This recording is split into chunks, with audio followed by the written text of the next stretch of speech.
ప్రభువైన యేసుక్రీస్తు నామములో హృదయపూర్వక వందనాలు. ముందుగా ఇంత మంచి సమయాన్ని ఇచ్చిన తండ్రి అయిన దేవునికి ఆమె క్రీస్తు ద్వారా కృతజ్ఞతాస్తుతులు చెల్లిస్తున్నానండి. ఇప్పుడు బాగున్నారండి. వాక్యం చదువుకుని ప్రార్థన చేసుకున్న తర్వాత పాఠాలకి వెళ్ళాలండి. మత్తయి గారు రాసిన సువార్త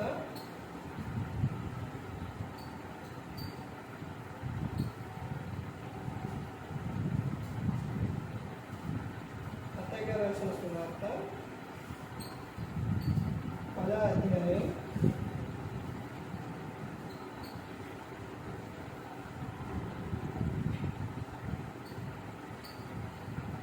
11వ వచనం. మరియు మీరు ఏ పట్టణంలోనైనను గ్రామంలోనైనను ప్రవేశించినప్పుడు అందులో ఎవరు యోగ్యుడు విచారణ చేసి అక్కడ నుండి వెళ్ళు వరకు అతని ఇంటనే బస చేయండి.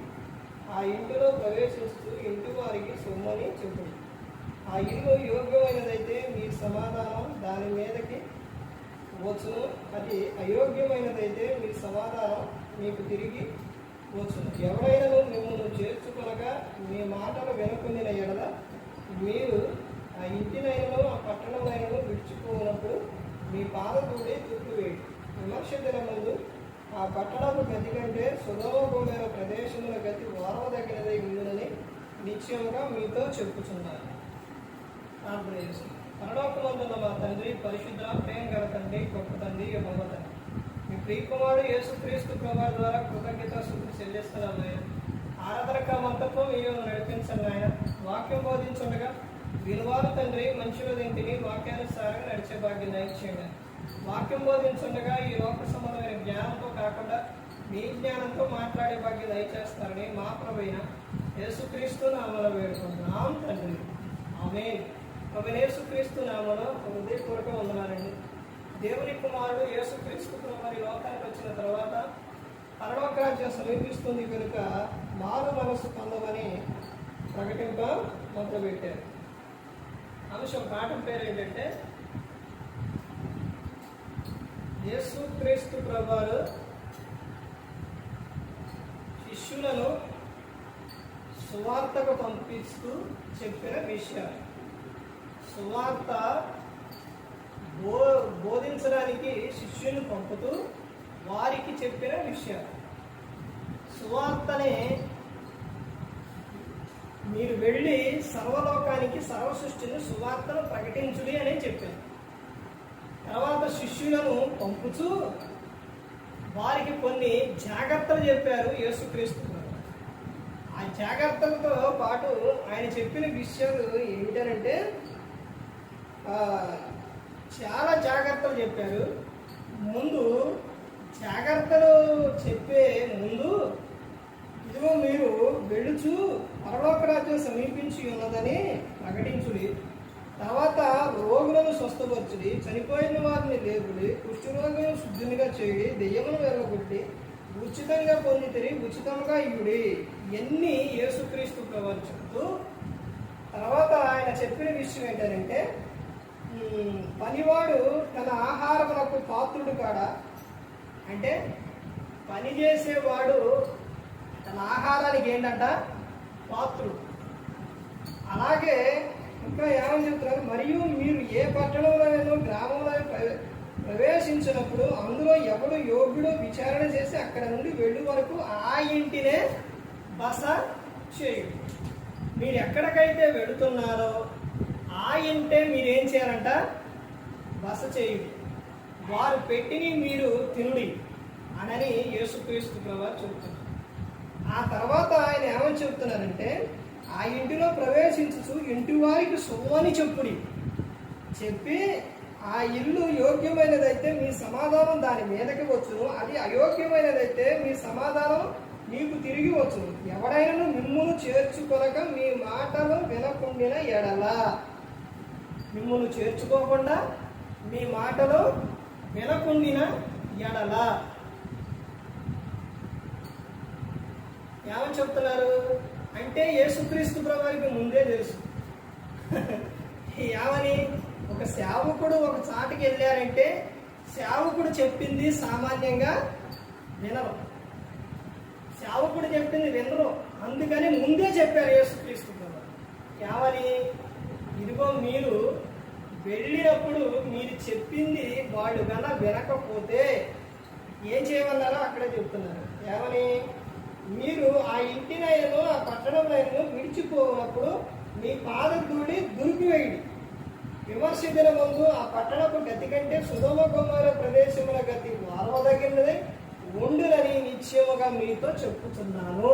సుధమ కుమార పట్టణం తెలుసండి, ఏమైపోయినాయి? అగ్నితో కాల్చేయబడి అంతకన్నా ఘోరంగా ఉండిద్ది అని యేసుక్రీస్తు ప్రభువు చెబుతాడు. ఇప్పుడు శిష్యులకు చెబుతున్న జాగ్రత్తలు ఏంటంటే, ఇదిగో తోడేళ్ల మధ్యకు గొర్రెలను పంపినట్టు నేను మిమ్మల్ని పంపుతున్నాను. తోడేళ్ల మధ్యకి గొర్రెలను పంపితే ఏమైంది? తినేస్తాయి. అలాగే మిమ్మల్ని కూడా యాడికి పంపిస్తున్నా? తోడేళ్ల మధ్యకి గొర్రెలను పంపించినట్టు పంపిస్తున్నా. మీరు ఎలా ఉండాలో చెప్తున్నారు చూడండి. కనుక పాముల వలె వివేకులను, పాముల వలె ఎలా ఉండాలి? వివేకం కలిగి ఉండాలి. పాము ఎలా ఉండిద్ది? వివేకం కలిగి ఉండిద్ది. ఇప్పుడు పాము ఇదిగి అక్కడ పాము ఉంది అని ఎవరైనా అంటంతోనే మరలా పాము ఇదిగో పాము అని అంటంతోనే ఏమైంది? కనపడదు. ఇక ఒకవేళ పట్టానికి ఎక్కడన్నా దూరినా కానీ ఇక్కడే దూరిందిరా, ఇదిగో ఇటు చూడండి అంటే అది దానికి వీలున్నంత వరకు వివేకంతో ఏమైపోయింది? పారిపోయింది, తప్పించుకొని వెళ్ళిపోయింది. అలాగే మీరు కూడా ఏం చేయాలి? వివేకంతో తప్పించుకొని పోవాలి అని చెబుతూ వివేకులను పావురముల వలె నిష్కపటమునై ఉండు. పావురం ఎలా ఉండిద్దంట? నిష్కపటముగా ఉండిద్ది. పావురం ఎంత తెల్లగా ఉండిద్దో అలాంటి మనసు మీరు కలిగి ఉండాలి, నిష్కపటంగా ఉండాలి అని చెబుతూ మనుషులను గురించి జాగ్రత్త పడుడి. మనుషుల గురించి ఏం చేయాలంట? జాగ్రత్త పడాలి. ఇవన్నీ కూడా యేసుక్రీస్తు వారు శిష్యులను సువార్తకు పంపిస్తూ చెబుతున్న విషయాలు ఇవన్నీ కూడా. మనుషుల గురించి జాగ్రత్త పడుడి. వారు మిమ్మల్ని మహాసభలకు అప్పగించి తమ సమాజ మందిరం మిమ్మును కొరడాలతో కొట్టింతురు. వీరికి అన్ని జనులకును సాక్షార్థమై నా నిమిత్తం మీరు అధిపతుల యొద్దకును రాజుల యొద్దకును తేబడదురు. వారు మిమ్మును అప్పగించినప్పుడు ఎలాగూ మాట్లాడుదును, ఏమి చెప్పుదును అని చింతింపబడి మీరేమి చెప్పవలనో అది ఆ గడియలోనే మీకు అనుగ్రహింపబడును. మీరు చింతించవద్దు. మీరు ఏం చెప్పాలో ఆ గడియలోని మీకు అనుగ్రహింపబడును. అదే చెప్తున్నారు. 20వ మీ తండ్రి ఆత్మ మీలో నుండి మాట్లాడుచున్నాడే గాని మాట్లాడు వారు మీరు కాదు. మీ తండ్రి ఆత్మ మీలో ఉంది. మాట్లాడేది ఎవరు? మీ తండ్రి, మీరు కాదు అని చెబుతున్నారు. సహోదరుడు సహోదరుని, తండ్రి కుమారుని మరణములకు అప్పగించెదరు. పిల్లలు తల్లిదండ్రుల మీద లేచి వారిని చంపించెదరు. మీరు నా నామం నిమిత్తం అందరి చేత ద్వేషింపబడుదురు. అంతము వరకు సహించిన వాడు రక్షింపబడును. ఎన్ని నిందలు వచ్చినా బాధలు వచ్చినా అంతము వరకు కూడా సహించిన వారు ఎవరంట? ధన్యులు అని చెబుతున్నారు. ఈ రోజున చూడండి, సేవకులు ఒక ప్రాంతానికి వెళ్ళారంటే సువార్త చెప్పడానికి, అక్కడ ఎన్ని అవమానాలు వస్తాయంటే, ఎన్ని నిందలు వస్తాయంటే, ఎలా మాట్లాడేవాళ్ళు ఉన్నారంటే రకరకాలుగా మాట్లాడేవాళ్ళు ఉన్నారు. మైకు కొంచెం సౌండ్ పెట్టినా ఏంటి సౌండ్, ఏంటి గోల అంటారు. అదే లోక సంబంధమైన పాటలు పెట్టి డీజేలు అంటూ అవి పెడితే అక్కడ ఏంటి సౌండ్ అందరూ అవి సంతోషంగా వింటారు. కానీ దేవుని వాక్యానికి చెప్పేటప్పుడు, పాటలు పాడేటప్పుడు అయినా కొంచెం సౌండ్ పెడితే ఏంటి గోళ, ఏంటి సౌండ్ అని అంటారు. ఇక సువార్త చెబుతూ ఉంటే ఆటంకాలు. ఎవరైనా ఒక పేపర్ ఇచ్చి ఏదన్నా ఒక సందర్భం, ఏదైనా ఒక పేపర్ ఇస్తే తీసుకొని సంతోషంగా చక్కగా చదువుతారు. అదే దేవుని గురించిన మాటలు, దేవుని మాటలు గల ఇస్తే మాత్రము మతప్రచారం చేస్తున్నారా? మత మార్పిడి చేస్తున్నారా ఏంటి అని అంటారు. అయ్యా చదువుకోండి అయ్యా అంటే వాటికన్నీ ఆటంకాలు చెబుతారనమాట. ఎన్ని ఆటంకాలంటే, ఎన్నెన్ని నిందలు వస్తాయంటే, ఎన్నెన్ని వస్తాయంటే సేవకుడు చాలా జాగ్రత్త కలిగి ఉండాలి. బయట ఏదన్నా ఒక మాట మాట్లాడితే ఇదిగో అలా మాట్లాడారు, ఇలా మాట్లాడారు, అక్కడికి వెళ్ళారు, ఎక్కడికి వెళ్ళారు, ఎన్ని చేస్తారంటే అన్ని చేస్తారు. అందుకనే చెబుతున్నారు కదా, మీకు ఎన్ని వచ్చినా కానీ అంతము వరకు మీరు సహించినప్పుడు మీరు ధన్యులు అని చెబుతున్నారు. ఈ విషయాలన్నీ కూడా యేసుక్రీస్తు ప్రభువారు సువార్తకు శిష్యులను పంపుతూ వారికి చెబుతున్న జాగ్రత్తలు ఇవన్నీ కూడా. ఈ రోజున సేవకుడు అంటే అన్ని విషయాల్లో ఎలా ఉండాలంటే జాగ్రత్త కలిగి ఉండాలి. ఇదిగో మీరు చెప్పే వాక్యం చాలా మంది వినరు. లోక సంబంధమైన మాటలు చెబితే ఎంత బాగుంటారో. ఎవరైనా ఒకరు మూవీకి వెళ్ళొస్తూ ఉంటే, సినిమాకి వెళ్ళొస్తూ ఉంటే ఎక్కడికి వెళ్ళొస్తామంటే సినిమాకి వెళ్ళొస్తానంటే, ఓ సినిమాకి వెళ్ళొస్తావా, సర్లే అని అనరు. సినిమాకి వెళ్ళొస్తావా, ఎలా ఉంది అంటారు. బాగుందా, ఏంటి స్టోరీ అంటారు. ఆడు పేర్లు కానించి అది లాస్ట్ వరకు హీరో ఎవరో, హీరోయిన్ ఎవరో, అందులో హీరోనెవరో, అందులో రకరకాల ఉన్నాయి, ఎంత ఖర్చు పెట్టారు, అసలు మొత్తం చెప్పిన దాకా అక్కడి నుంచి విడిచిపెట్టను. ఇప్పుడు ఒకడు వచ్చిండు, అక్కడ ఇంకొకడు అడిగిండు, తర్వాత ఆ పక్కన ఇంకొకడు వస్తారు. సుమారు ఒక 10 మంది దాకా పోగవుతారు. అక్కడ చుట్టూ 10 మంది పోగయ్యి ఇక దాని గురించే మాట్లాడుకుంటారు. అదే ఒక వ్యక్తి ప్రార్థనకి వెళ్ళొస్తాం ఉంటే, ఎక్కడికి వెళ్ళొస్తున్నావు అంటే ప్రార్థనకి వెళ్ళొస్తానంటే, ప్రార్థనకి వెళ్ళొస్తున్నావా, సర్లే వెళ్ళు అంటారు. ఆఫ్ చేసి అడగరే. ఎవరు సేవకుడు, ఏ వాక్యం చెప్పారు, దేని గురించి చెప్పారు అని అంటే అసలు అలా అడుగుతారా? అడగరు. ఈ ఎల్లొచ్చేవాళ్ళు కూడా చెబుతారా? చెప్పరు. ప్రార్థనకి వెళ్ళొస్తాను అంటంతో వాళ్ళు సైడ్కి తప్పుకుంటారు, ఈ బర్రనంట వెళ్ళిపోతారు. చూడండి, లోక సంబంధమైన విషయాలంటే ఎంత ఇంట్రెస్ట్, ఎంత ఇష్టమో, దేవుని గురించిన మాటలంటే ఎంత కష్టమో ప్రతి ఒక్కరూ గమనించుకోవాలండి. ఈ లోకం శాశ్వతం కాదు. శాశ్వతమైన లోకం ఉంది, పరలోకం. ఆ లోకం నువ్వు చేరాలనే దేవుడు ప్రతి ఒక్కటి కూడా ఈ గ్రంథంలో రాపించారు. ప్రతి ఒక్కటి కూడా యేసుక్రీస్తు ప్రభువారు ప్రతి ఒక్కటి కూడా మనకు ముందే అన్నీ కూడా తెలియపరిచారు. అన్ని ముందు ప్రతి ఒక్కటి కూడా చెప్పి ఉన్నారు.